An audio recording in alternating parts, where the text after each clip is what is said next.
Good morning. Today we learn about bacteria. Bacterial population is a large compared to another group in a soil. Bacterial population છે એમની large compare આપણે કરી શકીએ બીજા એવા સોઇલની અંદર જે ગ્રુપ હોય એમની હારે and most diverse in a number and variety અને એમાં આપણને નંબર અને વેરાયટી છે એ અલગ અલગ જોવા મળશે. ફર્સ્ટ ડાયરેક્ટ માઇક્રોસ્કોપી, એમાં અલગ અલગ રીતે કેવી રીતે આપણે કાઉન્ટ કરી શકીએ એ મેથડ છે ડાયરેક્ટ માઇક્રોસ્કોપી અને પ્લેટ કાઉન્ટ મેથડ. તો ડાયરેક્ટ માઇક્રોસ્કોપી છે એ બિલિયન્સ ઓફ સેલ કાઉન્ટેબલ, એમાં બિલિયન્સ જેટલા સેલ છે એ કાઉન્ટ થઈ શકે અને 650 મિલિયન પર ગ્રામ સોઇલ કેટલા હોઈ શકે કે પર ગ્રામ જે સોઇલ હોય 1 ગ્રામ સોઇલમાં 650 મિલિયન જેટલા બેક્ટેરિયાની હોઈ શકે. Second, plate count method. Limited organisms, એટલે એમાં પ્લેટ કાઉન્ટ મેથડમાં શું થશે કે અમુક લિમિટમાં જ ઓર્ગેનિઝમ છે એ કાઉન્ટ થઈ શકશે. PCT yields only fractionable of this number.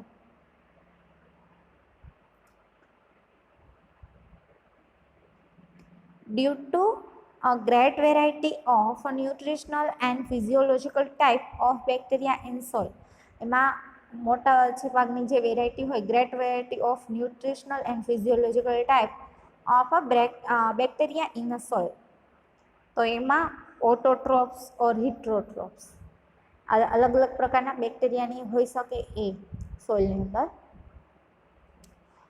પેલું ઓટોટ્રોપ્સ ઓર હિટ્રોટ્રોપ્સ એ કેવા હોઈ શકે, ઓટોટ્રોપ્સ હોઈ શકે અથવા તો હિટ્રોટ્રોપ્સ હોઈ શકે. બીજું મિઝો, થર્મો એન્ડ સાયક્રોફાઇલ્સ, કાંઈ મિઝોફાઇલ, થર્મોફાઇલ અથવા તો સાયક્રોફાઇલ્સ પણ હોઈ શકે. ત્રીજું એરોબિક એન્ડ એનએરોબિક બેક્ટેરિયા છે એ કાં તો એરોબિક હોઈ શકે અથવા તો એનએરોબિક હોઈ શકે. Fourth, cellulose digester. Cellular digester હોય એ અલગ ટાઈપ જ થયો બેક્ટેરિયાનો. પછી sulphur oxidiser, nitrogen fixer, protein digester અને મેની મોર અને ઘણા બધા આવી શકે. આ બધા જે છે એ type of bacteria in a soil, એટલે કે સોઇલની અંદર અલગ અલગ પ્રકારના અલગ અલગ ટાઈપના બેક્ટેરિયા છે એ પ્રેઝન્ટ હોઈ શકે. એક્ટિનોમાઇસિટ્સ પ્રીડોમિનન્ટ બેક્ટેરિયા ઇન અ સોઇલ. સોઇલની અંદર આ એક્ટિનોમાઇસિટ પ્રીડોમિનન્ટ બેક્ટેરિયા હોઈ શકે.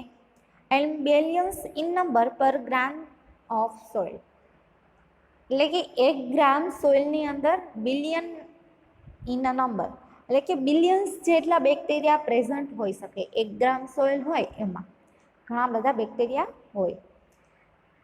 અને પ્રિડોમિનન્ટ જેનેરા આર મોનોસ્પોરા, નેકાર્ડિયા, સ્ટ્રેપ્ટોમાઇસિસ. આ જે પ્રિડોમિનન્ટ જીનેરા છે એમની અંદર માઇક્રોસ્પોરા આવી શકે, નોકાર્ડિયા, સ્ટ્રેપ્ટોમાઇસિસ એ બધું આવી શકે. And give a musty or freshly ploughed soil, એટલે કે એ શું આવશે એમાં કે સારી એવી ફ્લેશ પ્લફ્ડ સોઇલ અથવા તો મોસ્ટી હોઈ શકે. Bacterial activity in soil. સોઇલની અંદર બેક્ટેરિયલ એક્ટિવિટી શું, તો કે degraded organic matter in improve soil fertility. બેક્ટેરિયાની સોઇલની અંદર બેક્ટેરિયાની એક્ટિવિટી શું, તો કે શું કરશે કે બેક્ટેરિયા છે એ ઓર્ગેનિક મેટરને ડિગ્રેડ કરશે અને સોઇલની જે ફર્ટિલિટી હશે ને એમને ઇમ્પ્રૂવ કરશે, એમની ફર્ટિલિટી વધારશે. અને બીજું antibiotic production maintain soil population. Antibiotic production કરશે ને એટલે એનાથી સોઇલની પોપ્યુલેશન જે છે એ મેન્ટેન થઈ શકશે. સેકન્ડ, ફંજાઈ. આ બેક્ટેરિયામાં આપણે લઈએ ને પહેલાં તો શું આપણે બેક્ટેરિયા કીધા ને કે પર ગ્રામ સોઇલમાં બિલિયન નંબર ઇન બેક્ટેરિયા હોય, બિલિયન નંબરમાં. પણ આપણે જો બેક્ટેરિયા સોઇલ જે છે, હવે આપણે સેમ્પલિંગ કરવા જઈએ ને ઉપરથી જો સોઇલ લઈને આવીને તો એમાં એટલા બેક્ટેરિયા પ્રેઝન્ટ નહીં હોય, કેમ કે ડાયરેક્ટ એને સનલાઇટ મળતી હશે. સનલાઇટને હિસાબે શું થશે કે ઉપરની જે સરફેસ હશે સોઇલ સરફેસ એ એમને હીટ મળશે, એટલા માટેથી હીટથી શું હશે, બેક્ટેરિયા રેઝિસ્ટ હશે, એટલે ત્યાં બેક્ટેરિયા ગ્રો નહીં થઈ શકે. એટલે કે 1 ઇંચ જેટલો ભાગ છોડી અને નીચેથી આપણે ખાડો કરીને લઈએ ને તો બેક્ટેરિયા આપણને વધારે પ્રમાણમાં જોવા મળશે. એટલે કે એમની સરફેસ ઉપર પ્રેઝન્ટ નહીં હોય બેક્ટેરિયા વધારે. fungi, they are hundreds of fungi inhabited the soil. એટલે કે જે સોઇલ હોય એમની અંદર હંડ્રેડ્સ ઓફ ફંજાઈ છે, વધારે પ્રમાણમાં જે ફંજાઈની ઇનહેબિટેડ હોય, ઇનહેબિટ હોય. They are mostly abundant near surface area where aerobic condition is prevail. એટલે કે મોસ્ટલી ક્યાં જોવા મળશે, તો કે એવા સરફેસ એરિયાની નજીક જોવા મળશે કે જ્યાં એરોબિક કન્ડિશન હોય ત્યાં. તે એક્ઝિસ્ટ્સ ઇન બોથ સ્ટેટ માઇસેલિયા એન્ડ સ્પોર. એટલે કે એ બંને રીતના જોવા મળશે, બંને સ્ટેટમાં, માઇસેલિયામાં અને સ્પોરમાં. It's difficult to enumeration. હવે એ છે એમને કાઉન્ટ કરવું છે ને ડિફિકલ્ટ હોય, અને આપણે કાઉન્ટ ના કરી શકીએ ફંજાઈ આ 1 છે, 2 છે, 3 છે, એને કેમ કાઉન્ટ કરીએ, એટલે એ ડિફિકલ્ટ હશે. Martin's rose bengal agar with a streptomycin medium most commonly used for enumeration. Enumeration માટે મોટાભાગે આ માર્ટિન્સ રોઝ બેંગલ અગાર નિહારે આ સ્ટ્રેપ્ટોમાઇસિન મીડિયમનો વધારે પડતો ઉપયોગ કરવામાં આવે છે એન્યુમરેશન માટે. અને ફંજાઈ આર ટુ ટાઈપ. ફંજાઈ છે એમના 2 ટાઈપ છે, આ મોલ્ડ અને ઈસ્ટ. મોલ્ડ અને ઈસ્ટ છે એ ફંજાઈના 2 ટાઈપ છે. Majority of the soil fungi are mould. મોટાભાગની જે સોઇલ ફંજાઈ હોય એ મોલ્ડમાં જોવા મળશે. Saprophytic hence mainly present inside a decaying material. એટલે કે આ જે સેપ્રોફાઇટિક હોય એ મોટા, એટલે કે મેઇનલી ક્યાં પ્રેઝન્ટ જોવા મળશે, તો કે ડિકેઇંગ મટીરિયલ હોય, એટલે કે મીન્સ કે જેમાં સડો લાગી ગયો એવું મટીરિયલ હોય એમની અંદર પ્રેઝન્ટ જોવા મળશે આ saprophytic. Mould in soil are mycelial. આ મોલ્ડ છે એ ક્યાં જોવા મળશે, તો કે mould in soil are mycelial. સોઇલની અંદર જે મોલ્ડ હોય એ માઇસેલિયલમાં જોવા મળશે. Thread sponge like structure. એમનું સ્ટ્રક્ચર છે એ થ્રેડ સ્પોન્જ લાઇક જોવા મળશે, એટલે કે આમ તાતણા જેવું એમનું સ્ટ્રક્ચર છે એ જોવા મળશે. Slime mould and mushroom are also fungi. Slime mould અને જે મશરૂમ છે એ ફંજાઈમાં જ આવી શકે. And they are important for the following reasons. એમની માટે અમુક રીઝન છે એ ઇમ્પોર્ટન્ટ છે. એમાં પહેલું, fungi are actively participating in a decomposition of major constituents of plant tissue, namely cellulose, lignin, pectin, hemicellulose and starch. એટલે કે આ જે ફંજાઈ છે એ એક્ટિવલી પાર્ટિસિપેટિંગ કરશે ડિકમ્પોઝિશનની અંદર, અને major constituent of plant tissue, અને એમાં આ જોવા મળશે cellulose, lignin, pectin, hemicellulose, starch નેમના. Physical structure of soil is improved by the accumulation of mold mycelia within it. એટલે કે ફિઝિકલ સ્ટ્રક્ચર છે સોઇલનું એ ઇમ્પ્રૂવ થશે કોના દ્વારા, તો કે જ્યારે આ મોલ્ડ માઇસેલિયા છે એમની સાથે એક્યુમ્યુલેશન થઈને એકઠા થઈ અને એમનું ફિઝિકલ સ્ટ્રક્ચર છે એ ઇમ્પ્રૂવ કરશે. એક્યુમ્યુલેશન મીન્સ કે એકઠા થવું એવું. ત્રીજું, play important role in a human formation. Human ફોર્મેશનની અંદર એમનો એક ઇમ્પોર્ટન્ટ રોલ પ્લે કરે છે આ જે ફંજાઈ છે. Yeast inhabit the soil where sugar is available. હવે એ ક્યાં હશે તો કે સોઇલમાં જ્યાં સુગર અવેલેબલ હશે ને ત્યાં જોવા મળશે. And yeast are prevailing in soil are. હવે ઈસ્ટ છે એમાં સોઇલની અંદર પ્રિવેલિંગ કેવી રીતના હશે તો કે વિનેયાર્ડ્સ, ઓર્કેડ્સ, એમાં વેજીટેબલ અને ફ્રૂટ યાર્ડ્સ, એન્ડ એપિયરીસ, એમાં હની બી. યુઝફુલ ફોર પ્લાન્ટ, એ પ્લાન્ટમાં કેવી રીતના યુઝફુલ હશે, ઉપયોગી હશે આ ફંજાઈ છે તો કે fungi release the plant hormones while other producing antibiotics while some are harmful for a plant. શું કરશે કે ફંજાઈ છે એ પ્લાન્ટ હોર્મોન્સ રિલીઝ કરશે, વાઇલ જ્યારે બીજા શું કરશે, બીજા એવા કે પ્રોડ્યુસ એન્ટીબાયોટિક, અને બીજું એવું એન્ટીબાયોટિક ને એ પ્રોડ્યુસ કરશે કે while some are harmful for a plant. એમાંથી અમુક છે એ પ્લાન્ટ માટે હાર્મફુલ હશે, એમને પ્લાન્ટને નુકસાન કંઈક ને કંઈક કરતું હશે. એમાં ફ્યુઝેરિયમ, ફાઇટોફાઇટોથોરા એન્ડ વર્ટિસિલિયમ આ આવી શકે હાર્મફુલ તરીકે. The mycorrhiza are fungi that are live in or on the root surface and increase the uptake of water and nutrients from rhizosphere. Mycorrhiza છે ને એ એક પ્રકારની ફંજાઈ જ છે. એ ક્યાં જોવા મળશે તો કે રૂટ સરફેસ જે હોય, રૂટ સરફેસ એમની અંદર કે એમની ઉપર પ્રેઝન્ટ જોવા મળશે આ માઇકોરાઇઝા. અને increase the uptake of water and nutrient from rhizosphere. એ શું કરશે કે રાઇઝોસ્ફિયર હશે ને ત્યાંથી એ વોટર અને ન્યુટ્રન્ટ મેળવશે. Produce hormones for a plant growth and antibiotic for disease.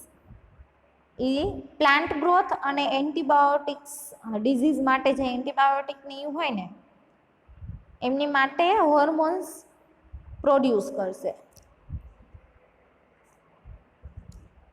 Industrial important ફંજાઈનું શું હોઈ શકે તો કે ફંજાઈનું ઇન્ડસ્ટ્રીયલ ઇમ્પોર્ટન્ટ એમાં ઈસ્ટ ફોર આલ્કોહોલ પ્રોડક્શન. આ જે ઈસ્ટ હોય ને એમનો યુઝ આલ્કોહોલ પ્રોડક્શન માટે થઈ શકે. આપણે કોઈ પણ આલ્કોહોલ પ્રોડક્શન હોય કરવું હોય તો ઈસ્ટમાંથી થાય. આપણે લેબમાં ઘણી વખત પ્રેક્ટિકલમાં ને એમાં પરફોર્મ કરવાનું આવે છે. હજી તમે તો પરફોર્મ નહીં કર્યું હોય, ટીવાયમાં આવે. Mold for enzyme and secondary metabolite production. એટલે કે આ જે એન્ઝાઇમ્સ અને સેકન્ડરી મેટાબોલાઇટ પ્રોડક્શન માટે મોલ્ડ છે એમનો યુઝ થઈ શકે ઇન્ડસ્ટ્રીયલ ઇમ્પોર્ટન્ટમાં. ત્રીજું algae. Population of algae is smaller than fungi and bacteria group. આજે બેક્ટેરિયા અને ફંજાઈ જેટલા પ્રમાણમાં હશે ને એના કરતાં આલ્ગીનું પોપ્યુલેશન છે એ ઓછું હશે. આલ્ગી છે એ ઓછા પ્રમાણમાં જોવા મળશે. Algae is a photosynthetic in nature. Algae છે એ ફોટોસિન્થેટિક છે નેચરમાં. And they account for their predominance on the surface of soil and just below layer of soil. ક્યાં જોવા મળશે કે આલ્ગી છે ને એ સોઇલનું જે લેયર હોય ત્યાં જોવા મળે. એમની ઉપર જ્યાં એમને સનલાઇટ ને એવું મળતું હોય ને, જે મોઇસ્ટવાળી જે સોઇલ હોય, ભેજવાળી સોઇલ, અને થોડી એવી સનલાઇટ મળતી હોય ને ત્યાં આલ્ગી પ્રેઝન્ટ જોવા મળશે. In a research fertile soil the biochemical properties of algae is dwarfed by the extra amount of bacteria and fungi. એટલે કે એક્સ્ટ્રા અમાઉન્ટ ઓફ બેક્ટેરિયા અને ફંજાઈ દ્વારા શું જોવા મળશે કે આલ્ગી છે એમાં બાયોકેમિકલ પ્રોપર્ટીઝની વધારે જોવા મળશે.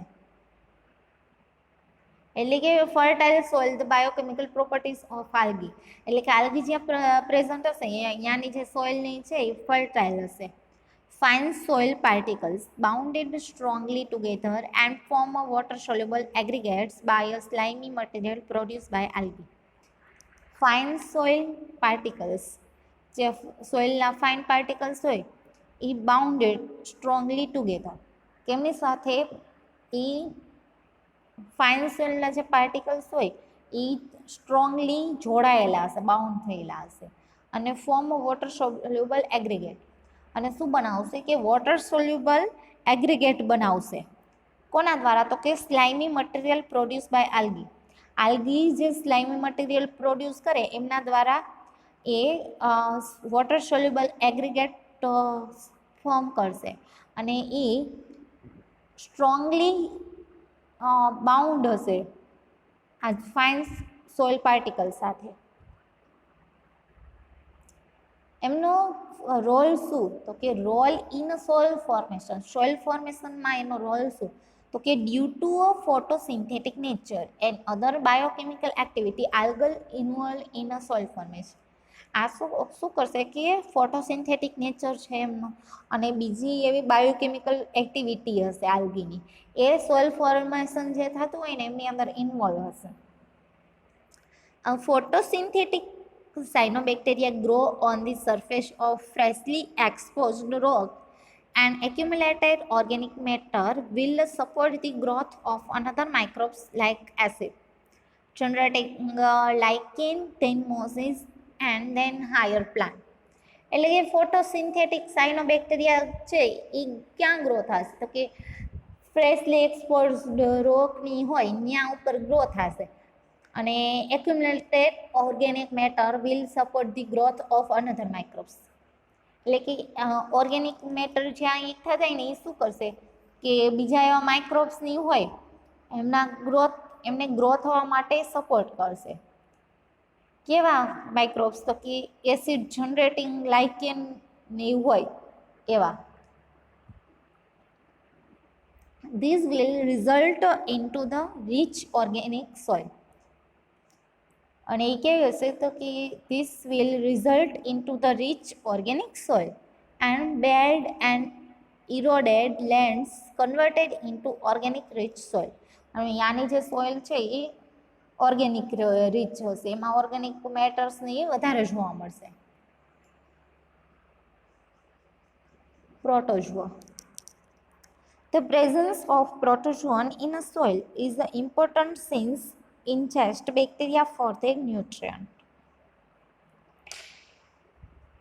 એટલે કે આ પ્રોટોઝોઆ જે પ્રેઝન્ટ હોય, presence of protozoa in soil, સોઇલની અંદર જ્યારે પ્રોટોઝોઆ પ્રેઝન્ટ હોય ત્યારે important since ingest bacteria for they nutrient. એટલે કે એમને ન્યુટ્રિયન્ટ તરીકે ન્યુટ્રિયન્ટ માટે બેક્ટેરિયાને એના માટે ઇન્જેસ્ટ થઈ શકે. Not all microbial community is suitable as a food for a protozoa. એટલે કે નોટ ઓલ માઇક્રોબિયલ કોમ્યુનિટીઝ, એટલે કે બધી એવી માઇક્રોબિયલ કોમ્યુનિટી છે એ સ્યુટેબલ નહીં હોય એમના ફૂડ, પ્રોટોઝોઆ માટે ફૂડ તરીકે બધી એવી માઇક્રોબિયલ કોમ્યુનિટી છે એ સ્યુટેબલ નહીં હોય. These will maintain a population